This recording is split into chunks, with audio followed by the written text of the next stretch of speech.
Tiap hari melihat bapaknya itu beribadah kepada Allah. Tiap hari melihat nasihat dan mendengar nasihat dari bapaknya. Tapi memang Allah Azza wa Jalla nggak menghendaki anaknya mendapatkan hidayah. Maka ketika Nabi Nuh alaihissalam menyuruh anak untuk naik ke atas kapal, anaknya enggak. Kemudian mengatakan, sa'awi ila jabalin ya'simuni minal ma'. Enggak ayah, aku bakal naik ke atas gunung itu, karena gunung itu bakal selamatin aku dari air bah ini. Kemudian ternyata akhirnya anak itu ditenggelamkan bersama dengan orang-orang yang kufur kepada Allah Azza wa Jalla. Kemudian Nabi Nuh sebagai seorang ayah sedih melihat kondisi anaknya binasa kayak begitu. Maka Nabi Nuh alaihissalam mengatakan, ya Rabb inna bani min ahli. Ya Allah, anakku ini dari keluargaku. Nanti Nabi Nuh mintakan ampun untuk anaknya. Tapi Allah bantah dan Allah larang. Allah Azza wa Jalla mengatakan, innahu laysa min ahlik. Innahu amalun ghairu salih. Nuh, anak kamu bukan keluarga kamu. Amalan dia buruk. Anda bisa bayangin ya, ini orang 950 tahun hidup sama bapaknya, tapi nggak dapat hidayah sama sekali. Karena kita juga bisa lihat Nabi kita SAW bersama pamannya Abu Thalib. Abu Thalib kurang apa jasanya? Kalah jasa antum semua. Jasa kita sama Islam kalah kita sama Abu Thalib. Abu Thalib mempertaruhkan jiwa, raga, dan hartanya untuk Islam selama 10 tahun kurang lebih. Dia mengetahui kebenaran dari ajaran yang dibawa sama keponakannya ini Muhammad SAW. Tapi ternyata 10 tahun membela Islam, 10 tahun membersamai keponakannya, bikin dia masuk Islam sama sekali. Bahkan dia mati dalam keadaan kafir. Maka ketika Abu Thalib meninggal dunia, di sisi kanannya ada Nabi SAW dan di sisi kirinya ada teman yang dilaknat itu, yaitu Abu Jahal. Maka Nabi SAW mengatakan, ya ammi, qul la ilaha illallah kalimatan uhaju laka biha indallah. Wahai paman, ucapin la ilaha illallah, sebuah kalimat yang bakal aku jadikan hujjah di hadapan Allah nanti buat ngebela kamu. Abu Jahal mengatakan, ya Aba Talib, atarghabu an millati Abdul Muttalib. Wahai Abu Talib, kamu benci sama agamanya Abdul Muttalib. Kamu udah gak suka sama ajaran nenek moyang kamu. Akhirnya terjadi perang batin di hatinya Abu Talib. Siapa yang harus dia ikutin? Apakah keponakan yang dia telah tahu kebenarannya atau temannya? Dan ternyata dia lebih memilih temannya. Dia lebih mengedepankan kehormatan dirinya di tengah-tengah kaumnya. Dan ini termasuk dalil bahayanya punya teman yang buruk. Punya teman yang toksik. Dia bisa menyebabkan kita su'ul khatimah. Ngeri banget itu. Maka kata Abu Thalib di akhir hayatnya, ana ala millati Abdul Muttalib. Saya berada di atas agamanya Abdul Muttalib. Mati ya di situ. Karena Nabi SAW melihat paman yang disayang sama Nabi SAW, dia ngebela agama Islam, mati dalam keadaan kafir kayak begitu, sedih dong. Akhirnya Nabi SAW mengatakan, wallah la astaghfirannallaha laka ma lam unha anka. Wahai paman, aku bakal mintain ampun buat engkau kepada Allah selama aku nggak dilarang. Langsung Allah turunkan firman-Nya. Innaka la tahdi man ahbabta, walakinnallaha yahdi man yasha. Muhammad, kamu nggak akan bisa ngasih hidayah buat orang yang kamu cintai. Mau kamu cinta sama paman kamu sendiri, walakinnallaha yahdi man yasha. Tapi Allah ngasih hidayah buat siapa yang Allah kehendaki. Itu dari situ kita paham, bahwa hidayah iman ini mahal banget. Dan nggak bisa kita beli di toko oranye atau toko hijau. Nggak bisa beli juga di warung. Ini semua hidayah dari Allah. Bahkan para rasul sekalipun nggak punya kunci untuk memberikan hidayah kepada kaumnya. Lihat tuh. Makanya kita patut bersyukur sama Allah Azza wa Jalla. Dan teman-teman sekalian, karena pembahasan kita ini tentang buah apa yang akan kita petik setelah kita beriman sama Allah, setelah kita mempertaruhkan jiwa, raga, tenaga kita untuk beramal saleh selama kita hidup di atas muka bumi ini. Apa yang kita dapat? Apa yang kita dapat? Maka di sini kita bagi dua. Ada ganjaran-ganjaran yang Allah siapkan di dunia dan ada ganjaran-ganjaran yang Allah siapkan di akhirat. Ini supaya mungkin sebagian ganjaran ini sudah kita dapat. Sebagian ganjaran ini sudah kita dapat. Kita tahu ya, Allah itu memerintahkan kita banyak sekali amalan soleh. Enggak dikit, bahkan yang mungkin kita sudah lakukan itu sedikit banget. Karena Allah mengatakan, "Faman ya'mal mithqala dzarratin khairan yarah." Siapa yang mengerjakan kebaikan sekecil apapun, bahkan sebiji sawi pun, pasti ingat balasannya tuh. Pasti ingat balasannya. Dan Allah di sini bilang khairan. Dalam lafaz nakirah, yang belajar bahasa Arab, artinya masih umum banget. Jadi kebaikan-kebaikan itu banyak. Dan kebaikan sekecil biji sawi aja, pasti dikasih balasannya sama Allah Azza wa Jalla. Oke, kita bagi menjadi dua. Yang pertama adalah balasan di dunia dan balasan di akhirat. Kita lihat yang di dunia dulu. Apa sih bakal kita dapat setelah kita memperjuangkan amalan saleh ini? Kita mempertahankannya, kita menjalankannya. Yang pertama adalah kebahagiaan dalam hidup. Kebahagiaan dalam hidup. Allah berfirman, "Man 'amila salihan min dzakarin aw untha wa huwa mu'min falanuhyiyannahu hayatan thayyibah wa lanajziyannahum ajrahum bi ahsani ma kanu ya'malun. Laki-laki yang siapa yang mengerjakan amalan saleh dari laki-laki maupun wanita, dan dia beriman. Ini syaratnya, dia ngerjain amalan saleh kemudian beriman. Maka kami akan berikan dia kehidupan yang baik, kehidupan yang membahagiakan buat dia. Kemudian nanti kami akan menyempurnakan balasan dia atas apa yang dulu dia pernah lakukan di atas muka bumi ini. Dan itu berupa surganya Allah Azza wa Jalla. Ini adalah balasan di dunia. Dikasih kehidupan yang membahagiakan buat kita. Jadi orang yang melakukan amal soleh, jangan dikira hidupnya sengsara. Iya, sengsara itu sifatnya ujian. Tapi dia ketika menjalani ujian itu nikmat buat dia. Bukan sesuatu yang membebankan buat jiwa dia, enggak. Karena dia tahu ini adalah ujian dari Allah. Saya tetap punya tugas untuk melakukan amalan soleh. Karena Allah Azza wa Jalla juga mengatakan, wa'bud rabbaka hatta ya'tiyakal yaqin. Sembah Rabbmu sampai al-yaqin. Itu kematian ya, bukan keyakinan dalam hati ya. Kematian datang menjemput kamu. Maka kalau kematian sudah datang menjemput kita, itu ending dari segalanya. Usaha amalan soleh yang kita lakukan itulah endingnya, ujungnya di situ. Jadi selama hayat masih di kandung badan, jangan berhenti dari beramal. Walaupun umur kita sudah tua, bukan berarti akhirnya kita mencukupkan dengan apa yang dulu pernah kita lakuin. Pun yang masih muda, karena masih muda, perbanyaklah amal soleh. Sebelum nanti kita tua melemah, sebelum nanti kita semakin tua semakin sibuk, gak punya kesempatan lagi untuk mengerjakan amalan soleh. Maka kalau ada kesempatan aja sedikit aja untuk bisa ngelakuin amalan soleh, lakukan. Seperti misalkan kajian kayak gini, kan flyer tersebar. Kita tahu yang namanya kajian siang kayak gini bentar, ya kan? Gak makan waktu sampai 1 jam kan? Bahkan anak selalu batasi, bukan anak ya, semua ustadz lah insya Allah ngebatasi. Gak akan lama-lama. Karena tahu kita semua yang di sini orang yang bakal kerja. Tapi ini ada kesempatan untuk bisa melakukan amal soleh, dan amalan soleh ini termasuk yang paling mulia menuntut ilmu. Walaupun sejarah, walaupun antum nggak nyatet nggak masalah, karena mungkin antum semua Imam Bukhari kali ya. Tapi maksudnya, walaupun kita nggak mencatat, kemuliaan majlis ilmu bakal kita dapat. Cuman dalam waktu 30 menit, bahkan mungkin nggak nyampe. Itu kan mulia banget. Udah gitu, kita dahuluin dengan sholat wajib. Ya subhanallah. Kalau nggak kita keluar dari pintu itu, dosa kita bersih itu kan. Makanya itu jadi suatu hal yang perlu kita perhatiin, bahkan jadi concern kita semua. Bahwasannya kajian kayak gini walaupun setengah jam, bermanfaat banget buat kita. Jadi itu ya, hidup kita bakal bahagia. Kedua, ini yang menakjubkan. Kata para ulama, di antara buah yang bisa kita petik dari amalan soleh adalah sebab terjaganya harta dan anak keturunan kita. Sebab terjaganya harta dan anak keturunan.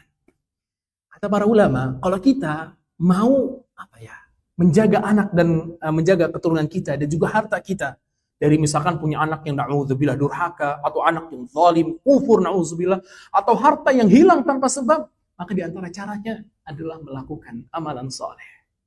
Kalau kita mau punya keturunan anak-anak yang soleh, maka siapkan untuk mereka amalan soleh yang kita lakuin. Bukan siapin harta, siapin rumah, bukan. Tapi siapin amalan soleh sebanyak-banyaknya. Karena amalan soleh yang kita lakukan bakal memberikan efek yang besar ke anak-anak kita. Apa dalilnya? Ada dalilnya. Allah berfirman di dalam surat An-Nisa, وَلْيَخْشَ الَّذِينَ لَوْ تَرَكُوا مِنْ خَلْفِهِمْ ذُرِّيَّةً ضِعَافًا خَافُوا عَلَيْهِمْ فَلْيَتَّقُوا اللَّهَ وَلْيَقُولُوا قَوْلًا سَدِيدًا. Hendaklah orang-orang yang khawatir kalau dia meninggal, kemudian bakal meninggalkan keturunan-keturunan yang lemah. Para ulama berselisih pendapat tentang makna keturunan yang lemah. Di antaranya ada yang mengatakan orang-orang yang kufur. Ada juga yang mengatakan orang-orang yang bodoh dalam mengelola harta. Ya kan, mohon maaf aja. Mungkin ada orang kaya, tapi anaknya bodoh dalam mengelola duit. Habis duitnya. Orang tuanya mati, dikelola, dia bodoh, habis juga duitnya.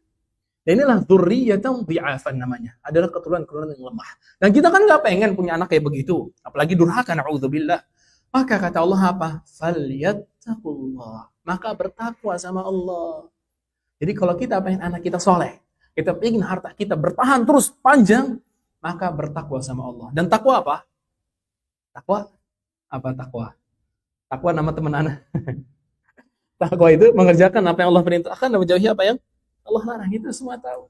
Jelas Allah mengatakan begitu. Bahkan Allah kasih salah satu contohnya. Wa qulu qawlan sadida. Dan ucapkanlah ucapan yang baik, yang benar, yang lembut. Ini termasuk dari amalan soleh. Jadi kalau kita mau keturunan kita terjaga, maka kerjakanlah amalan soleh. Pun ini sebaliknya kita pahami. Semakin banyak dosa yang kita lakuin, semakin berpengaruh ke anak-anak kita. Semakin banyak dosa yang kita lakuin, semakin berpengaruh ke harta-harta kita. Semakin banyak dosa yang kita lakuin, mungkin mempengaruhi akhlak dan sifat anak kita pun di harta kita. Makanya ada sebuah hadis, walaupun hadis ini lemah ya, tapi maknanya sahih. Itu innal abda la yuhramu minar rizqi bidzanbin yusibuhu. Seorang hamba bakal tercegah dari rezeki karena sebab dosa yang dia lakuin. Tapi Ibnu Qayyim menukilkan sebagian perkataan dari para ulama salaf. Al-Fudail bin Iyad mengatakan, "Inni la'arifu athara dhanbi min khuluqi zawji wa khuluqi dabati." Aku tahu efek dari dosa yang aku lakuin pada akhlak istri dan kendaraan aku. Dan anak pernah nyampein di sini ya kan, bahwasanya dosa yang kita lakuin bakal memberikan efek. Nah, efek ini juga ternyata bakal berpengaruh kepada anak-anak kita dan harta kita. Makanya bahaya kan? Maka di antara buah yang bisa kita petik dari amalan saleh yang kita lakukan, anak-anak dan harta kita terjaga. Terus contohnya apa? Apakah ada contoh nyata tentang hal itu? Ada. Allah abadikan di dalam surat Al-Kahfi ketika Allah menceritakan tentang Nabi Musa sama Nabi Khidir.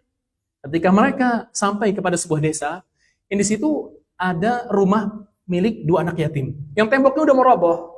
Kemudian di situ kan terjadilah perbincangan antara Nabi Musa sama Nabi Khidir. Kata Nabi Musa, kenapa nggak kamu bangun tuh temboknya, nanti minta dibalas budi. Maka di situ Allah mengatakan, wa ammal jidaru fakana li ghulamaini yatimaini fil madinati wa kana tahtahu kanzun lahuma. Adapun tembok yang tadi kita bicarain, yang kita lihat itu, kata Nabi Khidir, itu milik dua anak yatim yang tinggal di kota itu. Nah, di bawah temboknya itu ada harta karun yang ditinggalkan sama kedua orang tua mereka. Wa kana abuhuma salihah. Dan ternyata orang tuanya mereka dulu ini adalah orang-orang yang saleh. Fa arada rabbuka ay yablugha ashuddahuma wa yastakhrija kanzahuma rahmatan min rabbik. Nah, Allah ingin membuat harta karun ini yang disimpan sama orang tuanya sampai ke anak-anaknya. Subhanallah. Bayangin itu. Jadi hartanya Allah jaga gara-gara orang tuanya dulu soleh. Kan maksudnya, ya orang kalau nemu harta karun bisa diambil sama siapa aja kan. Tapi karena Allah ingin menyampaikan ini ke siapa yang berhak, maka Allah jaga harta itu. Maka Allah jaga harta itu. Maka Ibnu Abbas juga mengatakan, hufidha bisalahi abaihima. Dua anak yatim itu dijaga. Pun hartanya dia dijaga karena sebab kesolehan orang tuanya. Jadi kalau kita ingin anak kita selamat dunia akhirat, kerjakan amalan saleh. Bukan siapin duit, bukan siapin rumah, bukan siapin mobil, itu dunia semua. Kalau kita ingin mereka selamat dunia dan akhirat, amalan saleh. Kita yang perbanyak amalan saleh. Karena amalan saleh yang kita lakukan bakal memberikan efek kepada mereka. Yang ketiga, menjadi sebab untuk melapangkan kegelisahan, menghilangkan kesedihan dan kesulitan, serta sebagai sarana untuk terpenuhinya kebutuhan. Mungkin antum pernah ingat kisah tentang 3 orang yang terjebak di gua.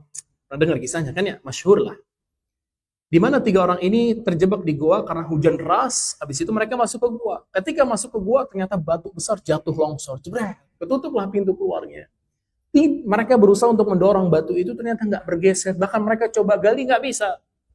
Akhirnya mereka bertawasul dengan amalan-amalan saleh yang pernah mereka lakukan. Ada 3 orang. Yang pertama mengatakan, ya Allah, aku ini punya 2 orang tua yang sudah berumur lanjut. Pernah suatu ketika aku memerah susu. Dan aku sudah siapkan susu ini agar mereka bisa minum terlebih dahulu, baru aku dan anak istriku. Ketika aku sampai di rumah, ternyata kedua orang tua aku udah tidur. Maka aku tetap tahan air susu itu supaya biar mereka dulu yang minum, baru anak dan istri aku, bahkan aku. Ternyata aku tertidur. Ternyata aku tertidur juga. Barulah susu itu diminum besok pagi. Ya Allah, kalau aku melakukan itu semua karena mengharapkan wajahmu, tolong selamatin kita dari goa ini. Akhirnya bergeserlah batunya. Dan yang kedua, bilang, ya Allah, Engkau tahu, aku mempunyai sepupu yang begitu cantik, bahkan termasuk wanita yang paling aku banggakan di atas muka bumi ini. Aku pernah menawari untuk menikah, tapi dia menolak aku. Akhirnya dia menikah dengan orang lain. Sampai suatu ketika, pada waktu musim paceklik, kering di mana-mana, dia datang kepada aku untuk meminjam uang. Dan akhirnya aku setujui untuk dia meminjam uang kepada aku dengan jumlah sekitar 2.000 dinar.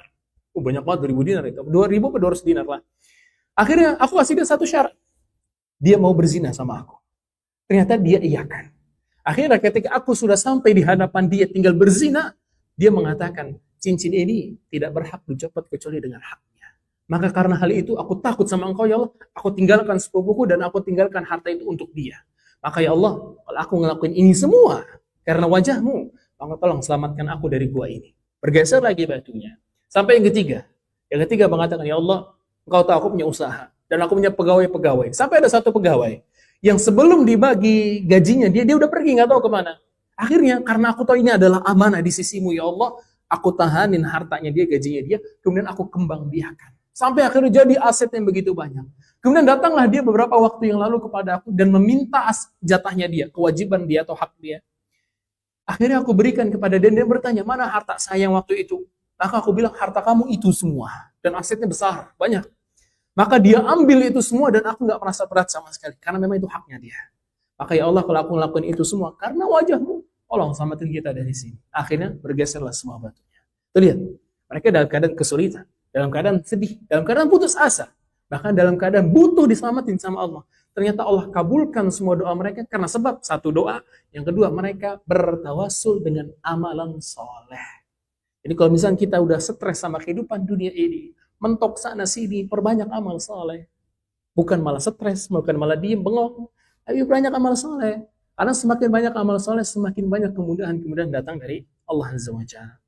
Kemudian yang keempat adalah kecintaan Allah dan kedekatan kepada Allah Azza wa Jalla. Nah ini yang paling kita cari lah. Kita pengen kalau kita ngelakuin amalan soleh, kita semakin dekat sama Allah Azza wa Jalla. Kalau kita ngelakuin amalan soleh, semakin dicintai sama Allah. Karena ingat loh, kalau kita udah dicintai sama Allah, kita mau minta apa aja pasti Allah kasih. Pasti. Karena inilah janji dari Allah Azza wa Jalla.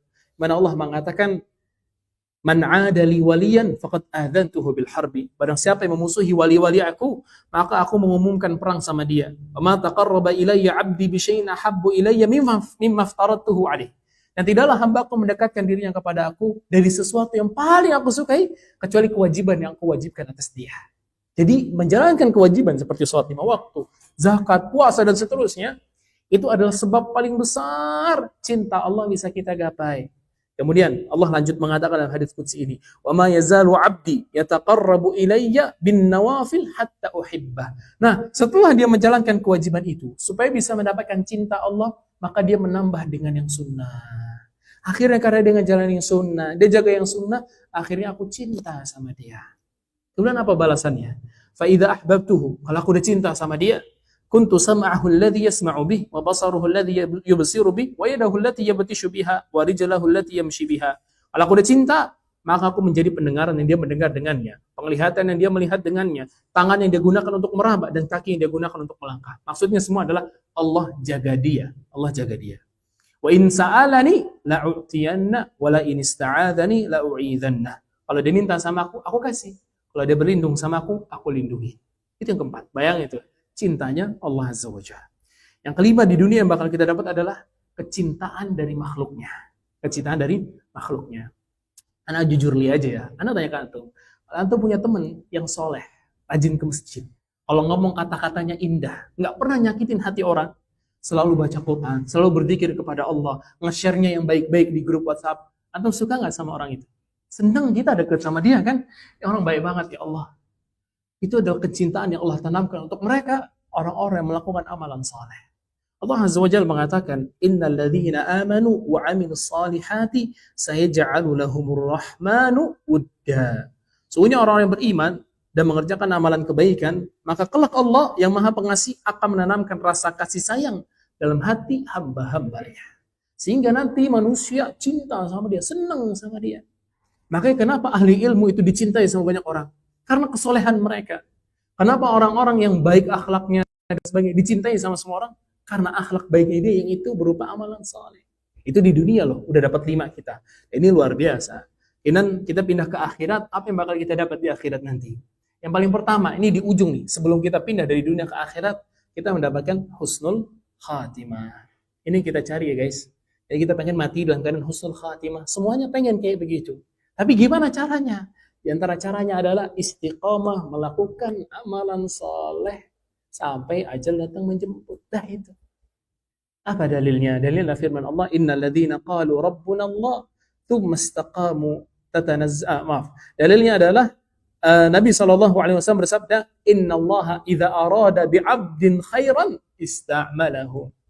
Kalau Allah cinta sama seorang hamba, kalau Allah ingin kebaikan buat seorang hamba, maka Allah akan pekerjakan dia, istimal. Allah gunakan dia, Allah kerjakan.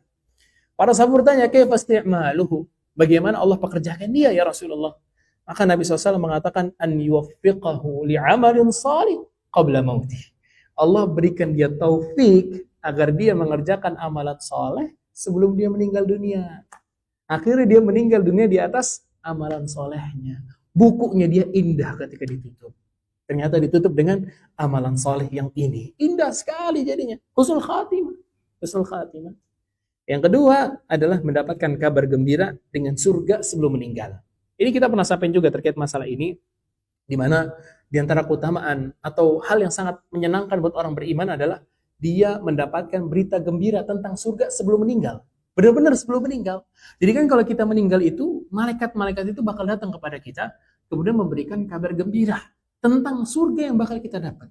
Tapi ini khusus untuk mereka orang-orang yang beriman, kemudian istiqomah melakukan amalan saleh sampai mati. Allah mengatakan, innal ladzina qalu rabbuna Allah tsumma istaqamu. Sesungguhnya orang-orang yang mengatakan Rabb kami adalah Allah, beriman. Dan istiqamah, tatanazzalu alaihimul malaikatu alla takhafu wa la tahzanu. Nanti sebelum dia meninggal, malaikat-malaikat bakal turun kepada dia dan memberikan kabar gembira dengan mengatakan, jangan kamu takut, jangan kamu sedih. Wa abshiru bil jannati allati kuntum tu'adun. Dan bergembiralah kamu dengan surga yang telah Allah janjikan buat kamu. Kan kita kalau udah mau mati, panik dong. Tapi bayangin nanti ada malaikat-malaikat yang datang kepada kita dan mengatakan, nggak usah takut, nggak usah sedih, tenang. Dan bergembiralah dengan surga yang telah Allah janjikan buat kamu. Akhirnya kita tenang. Dan akhir ruh itu keluar dari tubuh kita gampang. Just selesai udah. Itu di antara keutamaan amalan soleh. Kemudian yang ketiga adalah menjadi sebab keselamatan di alam kubur. Jadi sebab keselamatan di alam kubur. Yang keempat tentu yang paling besar, kita cepatin sedikit, yang keempat adalah yang paling besar adalah mendapatkan surganya Allah Azza wa Jalla. Dan itu yang kita cari. Selama kita hidup, kita melakukan amalan salih. Semua tujuannya, harapannya itu adalah mendapatkan surganya Allah Azza wa Jalla. Dan banyak dalil di dalam Al-Quran yang menunjukkan tentang hal itu. Di antaranya sabda Nabi SAW, a'adattu li'ibadiyas salihin ma la aynun ra'at wa la udhunun sami'at wa la khatar ala qalbil bashar. Aku telah menyiapkan untuk hamba-hambaku yang saleh sesuatu nikmat yang gak pernah dilihat mata, gak pernah terdengar telinga, dan gak pernah terbesit sama sekali di hati hamba-hambaku. Dan itu adalah surganya Allah Azza wa Jalla. Karena Allah juga mengatakan, walladzina amanu wa 'amilus solihati lanubawwi'annahum minal jannati ghurafa. Sesungguhnya orang yang beriman dan mengerjakan amalan saleh, maka kami akan menyiapkan buat mereka di dalam surga ghurafa. Itu ruangan-ruangan, kamar-kamar. Tajri min tahtihal anhar khalidina fiha ni'ma ajrul 'amilin. Dan mengalir di bawah ruangan-ruangan itu sungai-sungai dan mereka kekal di dalamnya, dan ini adalah sebaik-baiknya balasan untuk orang yang melakukan amalan saleh. Dan terakhir yang paling besar dari kenikmatan atau buah yang bisa kita petik dari amalan saleh di akhirat nanti adalah melihat wajahnya Allah Azza wa Jalla. Dan ini adalah puncak kenikmatan penduduk surga, itu melihat wajah Allah Azza wa Jalla. Tapi ini khusus untuk mereka-mereka yang bisa masuk ke dalam surga. Dan tiket untuk bisa masuk surga adalah rahmat Allah. Kuncinya rahmat Allah. Dan untuk mendapatkan rahmat Allah ini adalah melakukan amalan saleh. Jadi disinilah kuncinya. Selama kita masih hidup, kerjakanlah amalan saleh sebanyak mungkin. Karena nanti amalan saleh ini akan membuat kita bisa mendapatkan kunci surga, yaitu rahmat Allah. Setelah kita dapat rahmat Allah, kita masuk surga. Setelah kita masuk surga, kita bakal mendapatkan kenikmatan paling besar di surga, yaitu adalah melihat wajah Allah Azza wa Jalla. Allah mengatakan, lilladzina ahsanul husna wa ziyadah. Untuk orang-orang yang melakukan kebaikan di dunia, buat mereka al-husna, itu surga, wa ziyadah, dan tambahan kenikmatan berupa melihat wajah Allah Azza wa Jalla. Itu adalah 10 hal yang bisa kita dapat. Ini sebenarnya secara garis besar ya. Kalau secara mendetail banyak tentu saja, karena sebagian amalan saleh punya ganjarannya masing-masing. Tapi ini secara garis besar. Amalan saleh yang kita lakukan secara garis besar dapat 10 kebaikan ini. Tapi kuncinya yang paling terakhir adalah ikhlas kepada Allah Azza wa Jalla dan mengikuti tuntunan Nabi SAW. Tapi mungkin teman-teman sekalian itu yang bisa Anda sampaikan. Barangkali ada pertanyaan. Barangkali ya. Kalau nggak ada ya nggak apa-apa. Silakan.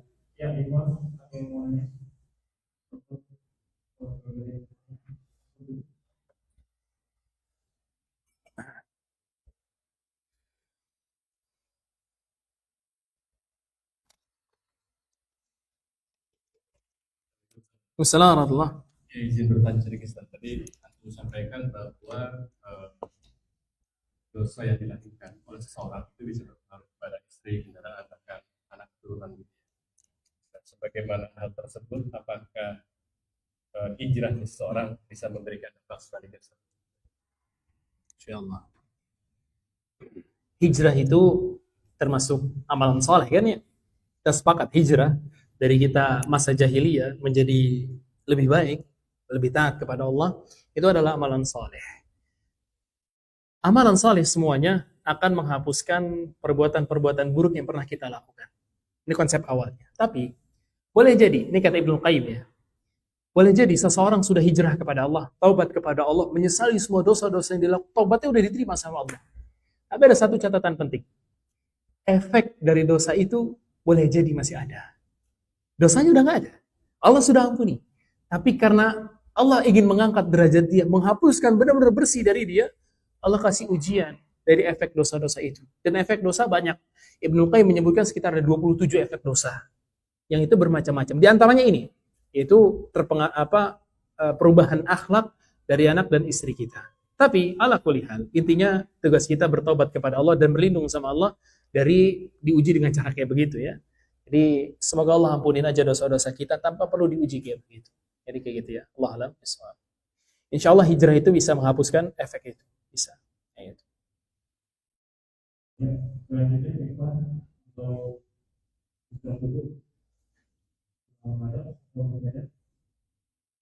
Cukup kayaknya. Udah pada ngantuk ini, lapar. Ya, baik. Mungkin itu yang bisa Anda sampaikan ya. Supaya bentuk hikmah juga dalam berdakwah ya. Jangan kelamaan. Baik, mungkin ini yang bisa Anda sampaikan teman-teman sekalian. Semoga ini bermanfaat dan mencerahkan buat kita semua di siang hari ini. Walaupun ini mulai mendung ya, tapi sebenarnya biar hati kita yang cerah, asik. Kita tutup dan doa kafaratul majelis. Subhanakallahumma bihamdika asyhadu an la ilaha illa anta astaghfiruka wa atubu ilaik. Assalamualaikum warahmatullahi wabarakatuh.